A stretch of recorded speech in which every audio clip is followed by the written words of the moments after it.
February 1945, a Japanese soldier crouched in his bunker on Iwo Jima, hands shaking as he scribbled words in his diary that could get him executed.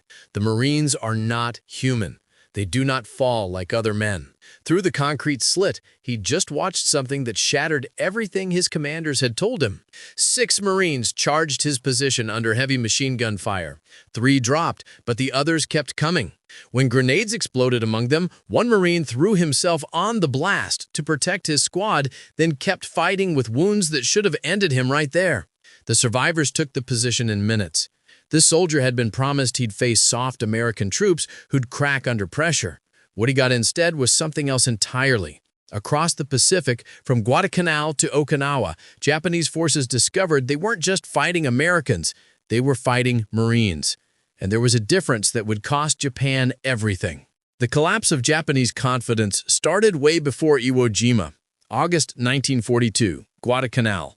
A Japanese corporal, veteran of campaigns in China where his forces seemed unstoppable, wrote something disturbing in his diary after the first week. The Americans who landed here are different from any enemy we faced. They don't retreat when we surround them. They don't surrender when their position becomes hopeless. Most disturbing, they fight at night as if darkness gives them strength rather than fear. Japanese commanders expected an easy victory. Intelligence briefings described Marines as elite troops, sure, but still Americans, products of a soft society that valued comfort over sacrifice. The 1st Marine Division that hit the beach numbered just over 16,000 men. Within days, every assumption exploded. A Japanese lieutenant led 200 men to retake Henderson Field on a night raid. His unit had crushed Chinese divisions 3 times their size. They moved through the jungle in textbook formation, confident Americans would panic in the dark. The Marines were waiting in prepared positions with overlapping fire zones. What happened next broke Japanese tactical doctrine. The ambush was expected, but instead of holding their ground, the Marines counterattacked into the darkness using automatic weapons with devastating accuracy. They moved through jungle the Japanese considered impenetrable. They struck in silence, then vanished. By morning, only 90 men survived from that 200-man company. The Marines had taken 12 casualties. Japanese forces across Guadalcanal kept running into the same nightmare. They'd been trained that Americans feared close combat, that banzai charges would scatter them. Instead, Marines held positions until physically overrun, then fought with bayonets, knives, whatever they had. A Japanese sergeant who survived 4 months on Guadalcanal wrote in a letter that was later intercepted. "We were taught Americans are individualistic, that they won't sacrifice for their comrades. This is completely false. I watched a Marine machine gunner keep firing with both legs shattered until our infantry killed him at arm's length. His assistant immediately grabbed the weapon and kept shooting. We lost 40 men to that single position. But it wasn't just their refusal to break that terrified Japanese soldiers. It was something deeper, something in how they'd been transformed. The training that created these warriors confused Japanese military analysts who interrogated captured Marines. One intelligence officer seemed genuinely disturbed after questioning a prisoner about boot camp. The Marine explained an 8-week process that sounded familiar at first: brutal physical conditioning, psychological pressure, breaking down civilian identity. But then came something Japanese training didn't have. The first 4 weeks, they destroy everything civilian in you, the Marine told his interrogators. Drill instructors tell you you're worthless, that you'll never be a Marine, that you should quit and join the army. The abuse is constant. You're pushed until you think you can't continue, then pushed further. Those who quit are publicly shamed. Those who remain learn that surrender isn't an option. The Japanese officer noted this resembled their own methods, but more systematic. Then the Marine described the second phase, and the officer realized he was hearing about something entirely different. The last 4 weeks, they build you into a Marine. You learn you're part of something greater than yourself, that every Marine who ever lived is your brother. You're not fighting for yourself anymore. You're fighting for every Marine who came before and everyone who will come after. This created a psychological weapon Japanese forces had no counter for. Marines didn't just fight because of duty or orders. They fought because failure meant betraying every Marine in history. The pressure was internal, unbreakable. Japanese soldiers were trained to die for the emperor, for honor, for the nation. Marines were trained to die for each other, and that somehow hit different. One captured document from Saipan included analysis that tried to explain why Marines kept advancing when rational soldiers would stop. The conclusion was chilling. They have copied our Bushido, but added American industrial capacity. This combination is unprecedented and extremely dangerous.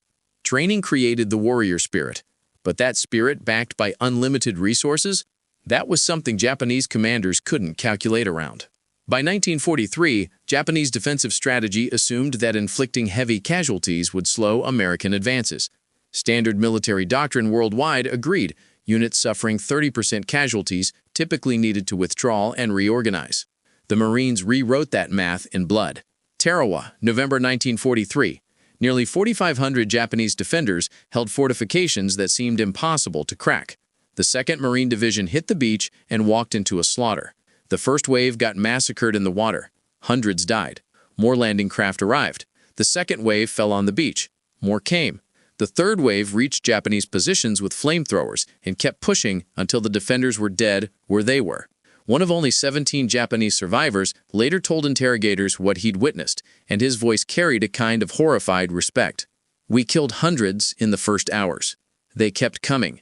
We thought surely they'd withdraw, regroup, bring more ships. They never stopped.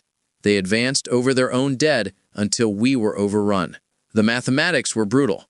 Nearly 6,400 Americans became casualties on Tarawa in just 76 hours. Any other military force would have been combat ineffective. The Marines who survived had proven they'd accept any cost to take an objective. Japanese intelligence reports from 1944 started describing Marines with language that revealed how thoroughly assumptions had collapsed. One captured document called them shock troops, displaying fanatical devotion to objectives. Marines refuse orders to retreat and will counterattack even when tactically disadvantaged. Casualties inflicted on Marines do not degrade unit effectiveness until the unit is completely destroyed. That last line haunted Japanese commanders. You couldn't slow Marines down by killing some of them. You had to kill all of them. And they had reinforcements you didn't. On Saipan in June 1944, Marines landed and controlled half the airfield by nightfall. Japanese defensive plans had assumed Americans would pause after landing, consolidate, bring supplies forward. The Marines never paused. They hit the beach at 8:30 a.m. and were pushing inland before Japanese commanders finished assessing the situation. A Japanese colonel's diary captured his disbelief. "My defensive plan collapsed because it assumed the enemy would act rationally.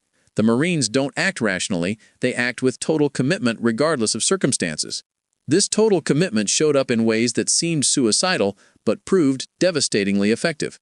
A Japanese sergeant captured on Bougainville described watching a Marine platoon assault a fortified hilltop across open ground swept by 3 machine gun positions.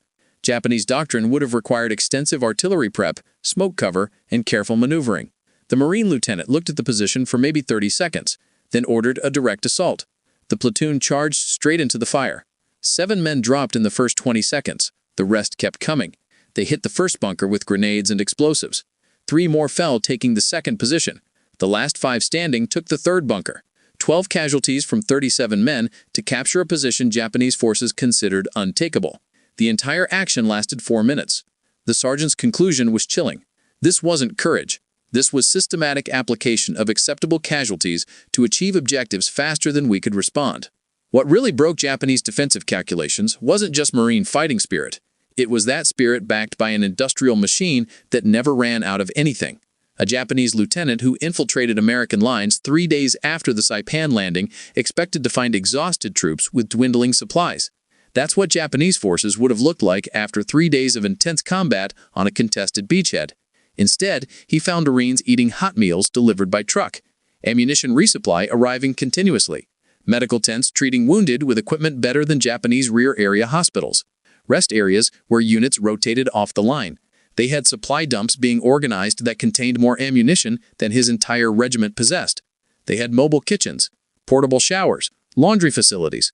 They were fighting the most brutal battle of the Pacific War and living better than Japanese soldiers did in garrison. His report concluded with brutal honesty. This demonstrates that defeating them is impossible. They will never run out of food, ammunition, medicine, or replacements. We will. The relentless American logistics created attrition warfare that favored Marines despite higher initial casualties. Japanese defenders fought from fixed positions with limited supplies and zero reinforcement. Every casualty was permanent. Every bullet fired couldn't be replaced. Marines fought from an expanding beachhead with supplies arriving daily by ship and air. Casualties got evacuated and replaced. Ammunition was effectively unlimited. The longer battles lasted, the weaker Japanese forces became, while Marines grew stronger. This dynamic played out devastatingly on Peleliu. The battle Japanese planners expected to last 1 week lasted 11 weeks. The 1st Marine Division took such heavy casualties it got pulled out and replaced. Then, another division continued the assault. Japanese defenders inflicted over 10,000 American casualties, but Americans could afford those losses and keep attacking. Japan couldn't afford to defend every island at such cost. By mid-1944, Japanese intelligence summaries acknowledged that Marines couldn't be stopped, only delayed. Captured documents from Tinian provided guidance that revealed complete abandonment of any hope for victory. When defending against Marine assault, do not expect to hold positions indefinitely. The objective is to delay the American advance sufficiently to enable other strategic objectives. Each day of resistance is valuable. Each Marine killed or wounded is valuable, but understand that the position will fall. The industrial aspect of Marine operations wasn't just supplies. It was combined arms coordination that seemed almost supernatural to Japanese forces. When Marines hit a fortified bunker, they didn't rely on courage or clever tactics. They identified the position, called in artillery that fired hundreds of shells in minutes, brought forward tanks with flamethrowers, used naval gunfire from destroyers if needed, then sent infantry to secure whatever remained. A Japanese artillery observer on Saipan watched this systematic destruction and wrote in his diary, "This is not warfare as we understand it. This is industrial destruction applied systematically until resistance becomes impossible. We fight with rifles and light machine guns. They fight with an entire industrial nation's resources." February 19, 1945, General Kuribayashi, probably the most capable defensive commander Japan had, spent months preparing Iwo Jima specifically to defeat Marines. His preparations were extraordinary. He studied every previous Marine campaign, identified their tactics, designed counters. He banned the banzai charges that had wasted Japanese lives. He created defense in depth with 11 miles of tunnels connecting 1,500 cave positions. Every approach was registered for mortar and artillery fire. The beach was a kill zone. 3 Marine divisions, 70,000 men, landed on February 19th. Kuribayashi's defenses worked exactly as planned. Naval bombardment barely scratched the fortifications. Marines landed in organized waves and immediately took catastrophic casualties. Within minutes, the black volcanic sand was covered with dead and wounded. Japanese artillery observers called down perfectly coordinated fire. For a moment, the assault seemed to be failing. Then something happened that Kuribayashi hadn't anticipated, though he should have from previous battles. The Marines didn't withdraw. They advanced into the artillery fire. They found gaps between Japanese positions and exploited them. When bunkers stopped them, demolition teams crawled forward under fire to destroy them. When those teams died, other Marines took their place. The attack never stopped. A Japanese private watched from his bunker as Marines assaulted the position next to his. A Marine flamethrower operator approached. Japanese fire cut him down. His assistant grabbed the weapon and continued. They killed him too. A third Marine picked it up. He got wounded severely, but kept firing until the weapon ran empty, then threw grenades into the firing ports until they finally killed him. By then, demolition engineers had reached the bunker entrance. The position fell. This happened 30 times in the first hour across different sectors. The private wrote in his diary that night, "How do you defeat men who will not stop?" The answer, as Japanese defenders discovered, was that you couldn't. The brutal arithmetic of Iwo Jima demonstrated Marine doctrine in its purest form. 70,000 Marines landed. 26,000 became casualties, including nearly 7,000 killed. That's almost 40% casualties. But all 21,000 Japanese defenders died, except for 1,600 who were captured, most unconscious or too wounded to resist. The Marines paid an almost unimaginable price, but they took every objective. Kuribayashi himself survived until late March. He wrote a final assessment before the position collapsed. "The Marines are the most effective fighting force I have encountered.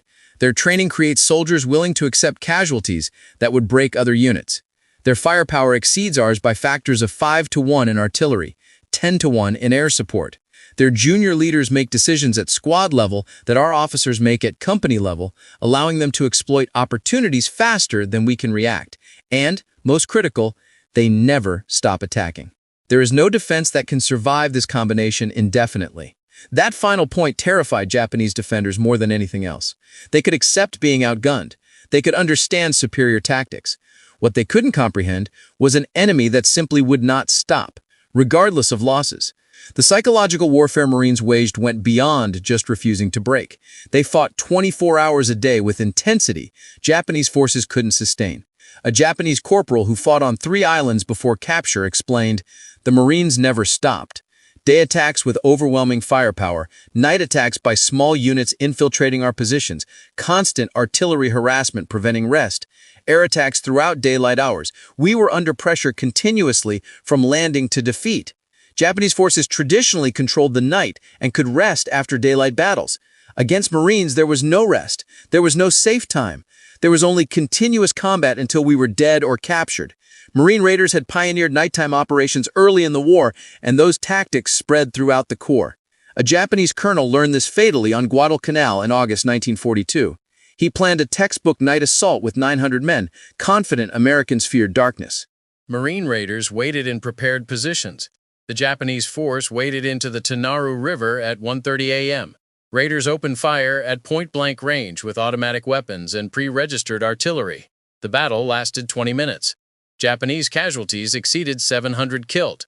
Marine casualties numbered 35. But the weapon Japanese soldiers feared most wasn't rifles or artillery. It was the flamethrower. A Japanese corporal captured on Okinawa with burns covering 40% of his body tried to explain the psychological impact. "We were taught to accept death in battle as glorious. Bullets, bayonets, artillery, these are warriors' deaths. Fire is something different. You watch flames approach your position. You smell comrades burning alive. You hear screaming. There's no glory in this death. It's industrial slaughter." This is what the Marines understood that we didn't. Modern warfare has no place for glory. It's about killing the enemy as efficiently as possible, using the best tools available. Even banzai charges that should have succeeded failed catastrophically against Marines. October 1944, Saipan. A Japanese colonel led approximately 3,000 soldiers in a final banzai charge at 3 a.m. against Marine positions. Japanese doctrine held that such an assault conducted with absolute commitment would shatter any defense through sheer ferocity.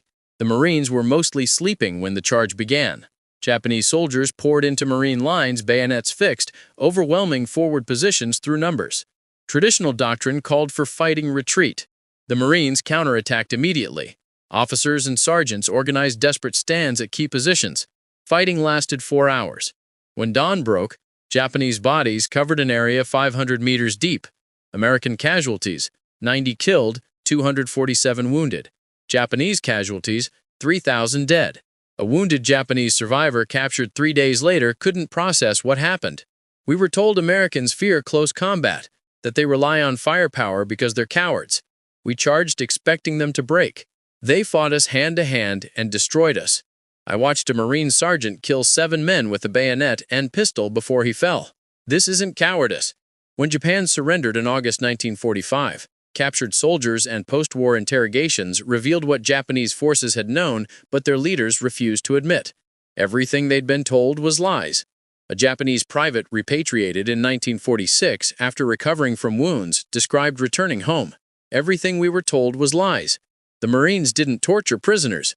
They provided food, medical care, shelter. They treated us better than our own officers had.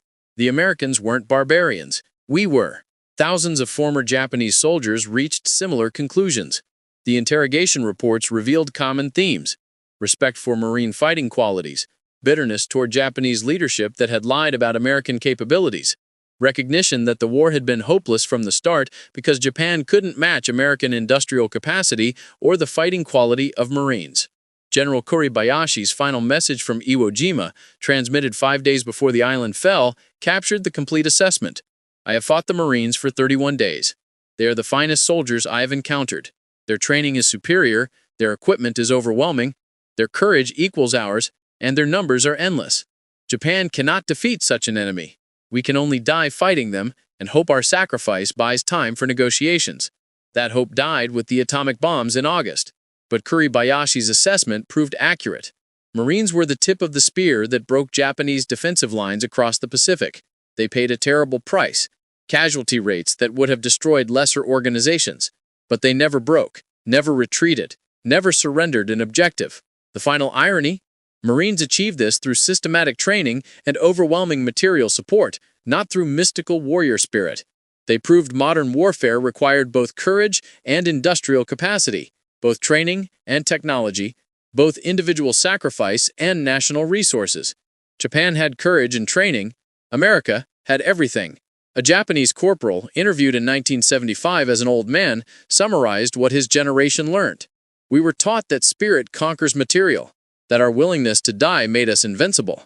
The Marines taught us that spirit plus material conquers spirit alone. They were as willing to die as we were, but they had Sherman tanks and naval gunfire and unlimited ammunition and air supremacy and medical care and all the resources of America behind them. We had our rifles and our courage and promises of victory. That wasn't enough. It was never going to be enough. The Marines proved that on every island they took.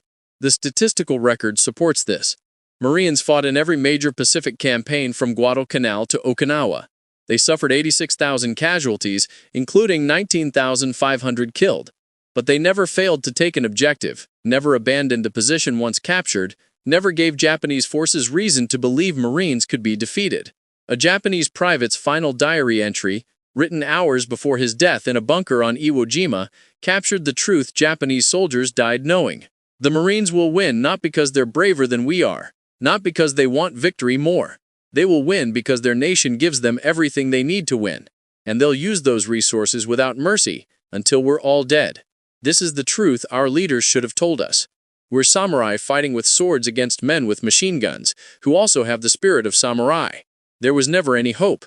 There was only death.